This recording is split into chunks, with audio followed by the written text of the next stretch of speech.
Dear students, गौर करेंगे प्रश्न number 13 की तरफ। प्रश्नावली 10.2 प्रश्न नंबर 13।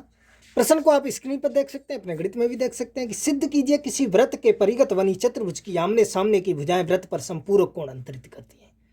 क्वेश्चन को आप अपने गणित में देख सकते हैं और स्क्रीन पर भी आपको क्वेश्चन दिखाई दे रहा होगा। वेरी सिंपल क्वेश्चन है, कुछ भी नहीं है। तो आप पहले देखिए, हम चित्र को बनाते हैं। चित्र को बनाने के बाद फिर क्वेश्चन को सॉल्व करेंगे। तो चित्र को देखिए हम बनाते हैं। तो आप चित्र की तरफ गौर करेंगे। ये हमने कोई आपका ओ केंद्र का एक वृत्त बना लिया। ये जो है यहाँ पर हमने मान लिया ये इसका केंद्र जो है वो ओ है। ओ केंद्र का आपका एक वृत्त बना लिया जिसके परिगत ए बी सी डी आपका कोई चतुर्भुज है। जिसके परिगत जो है वो ए बी सी डी आपका एक चतुर्भुज है। आप देख सकते हैं चित्र में आपको आसानी से दिखाई दे रहा होगा। तो इस क्वेश्चन को आप दो प्रकार से लगा सकते हैं। एक तो आप इसे पॉइंट डालकर, हेडिंग डालकर पहले लिखेंगे दिया है। क्या दिया है कि ओ केंद्र का एक वृत्त जिसके परिगत ए बी सी डी एक समांतर चतुर्भुज बना हुआ है। फिर डालेंगे सिद्ध करना है। हमें क्या सिद्ध करना है कि सम्मुख कोण संपूरक होते हैं। यानी अभी देखिए हम इसमें जब बनाएंगे तो कोण ए ओ वी, ये ए ओ वी और ये सी ओ डी, ये जो सम्मुख कोण इसके हैं ये संपूरक, यानी इनका ए ओ वी प्लस कोण सी ओ डी, इनका योग जो है वो कितना होना चाहिए, 180 अंश होना चाहिए। ये हमें यहाँ से जो है निकालना है। तो देखिए, चाहे तो आप ऐसे लिख सकते हैं कि दिया है, सिद्ध करना है, फिर उपपत्ति डालेंगे और उपपत्ति में हम क्वेश्चन को सॉल्व करेंगे, उससे लगाएंगे और आपको दिखाएंगे। या आप यहाँ से डायरेक्ट जो है लगा सकते हैं, ना दिया है ना सिद्ध करना है, कुछ भी ना डालो ना उपपत्ति, डायरेक्ट हल डालेंगे और डाल को क्वेश्चन को जो है सॉल्व करेंगे। तो देखिए यहाँ से तो देखेंगे ये हमने जो है भुजा ए बी पर ओ पी लंब और ये ओ क्यू ओ आर और ओ एस चित्र में आप देख सकते हैं। सही है। इस प्रकार से ये स्पर्श बिंदु को, ये हमने मान लिया कि ये रेखा ए बी का स्पर्श बिंदु P और रेखा बी सी का स्पर्श बिंदु Q, रेखा सी डी का स्पर्श बिंदु R और रेखा ए डी का स्पर्श बिंदु S है। और आपको मालूम है केंद्र से ये परिधि को मिलाने वाली रेखा क्या कहेगी, त्रिज्या है। और ये आपकी ए बी स्पर्श रेखा है। तो आप यहाँ से ये भी जानते हैं कि त्रिज्या हमेशा स्पर्श रेखा पर लंब होती है, इसलिए ओ पी जो है वो ए बी पर लंब होगा। यहाँ पर जो है 90 डिग्री का कोण बनेगा। इसी प्रकार ये ओ क्यू बी सी पर लंब है, ओ आर सी डी पर लंब है और ओ एस ए डी पर लंब है। तो ये जो है हमने लंब डाले यहाँ से। चाहे तो आप कह सकते हैं ओ से भुजा ए बी पर ओ पी लंब डाला और बिंदु ओ से या केंद्र ओ से भुजा बी सी पर ओ क्यू लंब डाला। इसी प्रकार आर और एस भी ये हमने लंब डाले। या आप वैसे भी देख सकते हैं कि केंद्र से परिधि को मिलाने वाली रेखा त्रिज्या कहलाती है। और हम आपको बता चुके हैं कि त्रिज्या हमेशा स्पर्श रेखा पर लंब होती है। आप देख सकते हैं A B C D V C A D ये स्पर्श रेखाएं हैं वृत्त की, क्योंकि ये पी क्यू आर एस बिंदु पर वृत्त को स्पर्श करती हैं। तो स्पर्श रेखाएं हैं, तो ये त्रिज्या स्पर्श रेखा पर हमेशा लंब होती है। यहाँ से आप देख सकते हैं। तो यहाँ से अगर आप क्वेश्चन को लगाना चाहें तो लगा सकते हैं। पहले आप डालें दिया है, हेडिंग लिखेंगे ओ केंद्र वाले वृत्त के परिगत एक ए बी सी डी जो है वो चतुर्भुज बना हुआ है। सिद्ध करना है। क्या सिद्ध करना है, आपका कह रहा है आमने सामने की भुजाएं अंतरित कोण। आप निकालेंगे ए ओ वी ये कोण और प्लस कोण सी ओ डी ये 180 होना चाहिए। या कोण ए ओ डी ये कोण सी ओ वी ये कोण, इनका योग 180 होना चाहिए। समझ गए आप। ये हमें सिद्ध करना है। तो ये सिद्ध करना में हम लिख सकते हैं कोण ए ओ बी प्लस कोण सी ओ डी बराबर 180 अंश, या कोण ए ओ डी प्लस कोण सी ओ वी या वी ओ सी बराबर 180 अंश। फिर डालेंगे उपपत्ति और उपपत्ति में जो है क्वेश्चन को सॉल्व कर देंगे और जो है मैं ये सिद्ध करके आपको दिखा देंगे। तो देखिए यहाँ हम दिया है, सिद्ध करना है, उपपत्ति हेडिंग ना डालकर, पॉइंट ना डालकर, डायरेक्ट हल डालकर और क्वेश्चन को जो है सॉल्व करते हैं। तब भी आपका बिल्कुल सही क्वेश्चन है। तो आप जो है क्वेश्चन को अंत तक अच्छी तरह से देखते जाएं, समझते जाएं। वेरी सिंपल क्वेश्चन है, कुछ भी क्वेश्चन में नहीं है। सिर्फ आप इसे अंत तक देखते जाएं अच्छी तरह से, एक एक पॉइंट बारीकी से समझे। कहीं पर कोई डाउट है, समस्या, तो कमेंट बॉक्स में हमें बता सकते हैं। तो देख सकते हैं आप त्रिभुज ओ ए पी ये वाला त्रिभुज तथा त्रिभुज ओ ए एस में, सही है, ये ओ ए है, इसके ये वाला त्रिभुज और ये वाला त्रिभुज, इसमें आप देखेंगे ओ पी बराबर ओ एस, ओ पी बराबर ओ एस। क्यों बराबर है, क्योंकि ये देख सकते हैं एक ही वृत्त की त्रिज्या है। ओ पी भी क्योंकि केंद्र से परिधि को मिलाने वाली रेखा को त्रिज्या कहते हैं। OP भी इस वृत्त की त्रिज्या है और OS भी इस वृत्त की त्रिज्या है, इसलिए OP बराबर OS। समझ में आ गया आपको अच्छी तरह से। अब देखेंगे AP बराबर AS, AP बराबर AS, ये क्यों बराबर है? क्योंकि आप देख सकते हैं एक ही बिंदु से, आपको मालूम है एक ही बिंदु से एक वृत्त पर खींची गई स्पर्श रेखाएं बराबर होती हैं।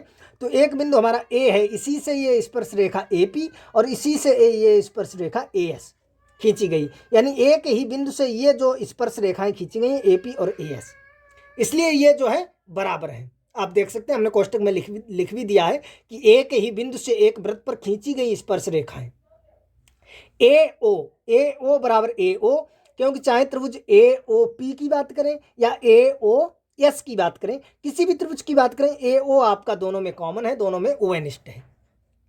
देख सकते हैं आप अच्छी तरह से।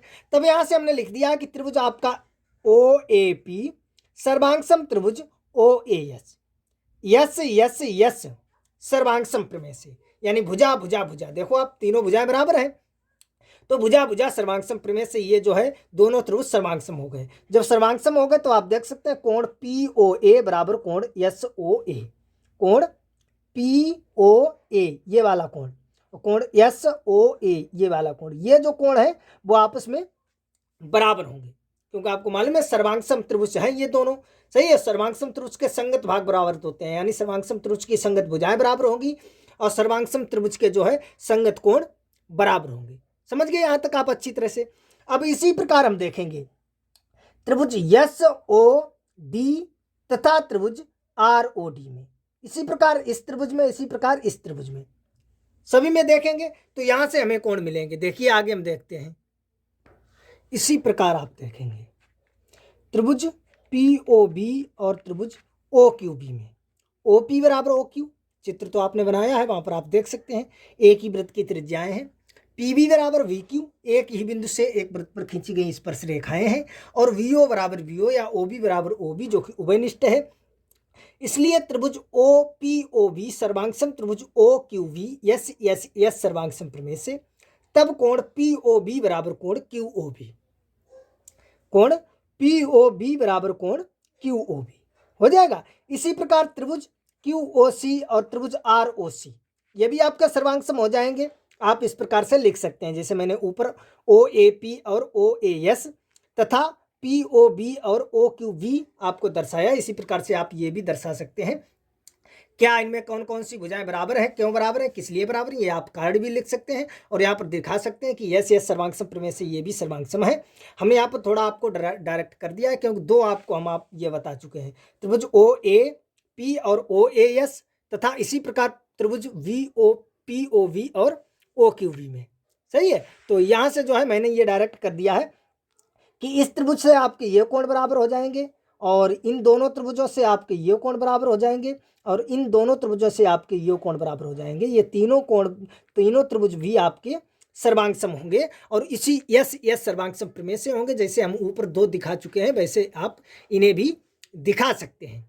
बोर्ड परीक्षा में जब आपका आएगा तो आपको इसी प्रकार ऐसे नहीं लिखना है, आपको जैसे हमने ऊपर 1 और 2 ये दिखाए हैं, ये जैसे मैंने ये इस प्रकार दिखाया है, ये कोण बराबर है इस, और ये दिखाया है कि ये कोण बराबर है ये, इसी प्रकार आपको ये तीन भी दिखाने हैं। समझ गए आप अच्छी तरह से। अब देखिए इसके बाद आपको क्या करना है। अब आप चित्र में देखेंगे, यहाँ से देखिए ये हम आपको यहाँ से दिखा चुके हैं, ये कोण इसके बराबर, ये कोण इसके बराबर, ये कोण इसके बराबर, ये कोण इसके बराबर, ये कोण इसके बराबर, ये कोण इसके बराबर, ये कोण इसके बराबर, सही है। देखिए हम ये यहाँ पर दिखा चुके हैं। और ये आपको मालूम है जो ये पूरा ये बनेगा कोण, वो कितने का बनेगा, 360 अंश का। केंद्र पर जो ये पूरा चक्र होता है वो कितने अंश का होता है, 360 अंश का होता है, आपको अच्छी तरह से मालूम है। तो यहाँ से देखिए ये जो सभी कोण है इनका योग जो हो जाएगा वो हो जाएगा 360 अंश। तो आप लिख सकते हैं चूंकि हम जानते हैं, चूंकि हम जानते हैं, क्या जानते हैं, आपको पहले ही बता चुके हैं, जो ये पूरा चक्र है केंद्र पर इनका जो ये कोण टोटल कितना बनेगा, 360 अंश का। तो ये टोटल कोण क्या है आप देख सकते हैं आकृति में, कोण POA प्लस कोण POB प्लस कोण QOB प्लस कोण QOC प्लस कोण ROC प्लस कोण ROD प्लस कोण SOD और प्लस कोण SOA, ये आपका हो जाएगा 360 अंश। हो जाएगा। यहाँ तक आप अच्छी तरह से समझ रहे हैं। ये आप देखेंगे कोण POA प्लस कोण POB, QOB को भी हम POB लिख सकते हैं क्योंकि हम पीछे आपको बता चुके हैं, लिख सकते हैं क्यों QOB और POB आपस में बराबर हैं। इसी प्रकार ये हमने लिख लिया QOC को हम लिख सकते हैं ROC, और ये ROC को वैसे हमने नोट कर लिया, ROD को वैसे नोट कर लिया, SOD को भी हम लिख सकते हैं ROD, और SOA को हम लिख सकते हैं POA। आप देख सकते हैं पीछे हम आपको बता चुके हैं। सही है, बराबर आपका हो जाएगा 360 अंश। तो आप यहां से देख सकते हैं कोण POA और POA, ये आपका हो जाएगा 2 कोण POA। इसी प्रकार POB और ये आपका हो जाएगा POB। देखिए ये आपका POA और ये आपका है POA, तो मिलकर 2 हो जाएंगे। सही है, ये POB आपका और ये POB 2 POB, ROC ROC 2 ROC, ROD और ROD 2 ROD। समझ रहे आप, 2 कॉमन ले लिया। देखिए POA plus POB plus ROC plus ROD बराबर 360, 2 का भाग दिया तो POA POB ROC ROD बराबर 180 अंश। अब आप देख सकते हैं POA और POB को हम कह सकते हैं AOB, इसी प्रकार ROC और ROD को हम कह सकते हैं COD। यह मिलाकर आपका आ गया है 180 अंश। यही आपसे जो है सिद्ध करवा रहा था, यही तो आपसे क्वेश्चन सिद्ध करवा रहा था। चाहे तो हमने आपको बताया था AOB और COD को आप 180 सिद्ध कर दीजिए, चाहे तो आप BOC और इसे कर दीजिए। आप चित्र में देख सकते हैं अच्छी तरह से। ये यहां से मैंने आपको बताया था कि चाहे तो आप ये AOB ये कोण और प्लस COD ये कोण, इनका योग 180 सिद्ध कर दें, चाहे तो आप BOC ये वाला प्लस ये AOD ये 180 सिद्ध कर दें। सही है, तो यहाँ से आप अच्छी तरह से देख सकते हैं। पहले तो मैंने ये बना लिया चित्र बनाने के बाद जो है त्रिभुज जो आपके बने हैं उन्हें मैंने सर्वांगसम दिखाया। सर्वांगसम से किस प्रकार से मैंने दिखाया, ये कोण बराबर है, कोण बराबर होने पर आप देख सकते हैं किस प्रकार से मैंने अच्छी तरह से सॉल्व कर दिया है। कहीं पर अगर आपको किसी प्रकार की समस्या है तो कमेंट बॉक्स में हमें बता सकते हैं। चलिए मिलेंगे अगले वीडियो में एक नए चैप्टर के साथ, क्योंकि आपको ज्ञात है कि आपका जो 10वां चैप्टर है वृत्त से संबंधित, उसमें 2 प्रश्नावली हैं 10.1 और 10.2। 10.1 हम आपको ऑलरेडी पहले बता चुके हैं। 10.2 में आप देख सकते हैं प्रश्न आपके 13 हैं। जो ये लास्ट क्वेश्चन था 13 वो मैंने बता दिया इस वीडियो में, अच्छी तरह से समझा दिया। अगर आपको कोई डाउट है, समस्या है, कमेंट बॉक्स में हमें बताएंगे। अगले वीडियो में स्टार्ट करेंगे प्रश्न नंबर 1, जो आपका होगा चैप्टर 11। और चैप्टर 11 आपको मालूम है किससे संबंधित है, आपका रचनाएं हैं ज्यामिति। सही है, तो अगले वीडियो में हम आपको रचनाओं के बारे में जिक्र करेंगे। प्रश्न नंबर 1 प्रश्नावली 11.1। तो जुड़े रहें, देखते रहें हमारे वीडियो को प्रतिदिन। अगर किसी प्रकार की कोई समस्या है तो कमेंट बॉक्स में हमें बताएं, हम आपको पुनः समझाएंगे। वैसे मैंने पूरी कोशिश की है कि आपको अच्छी तरह से समझ में आ गया होगा। तो चलिए मिलेंगे अगले वीडियो में।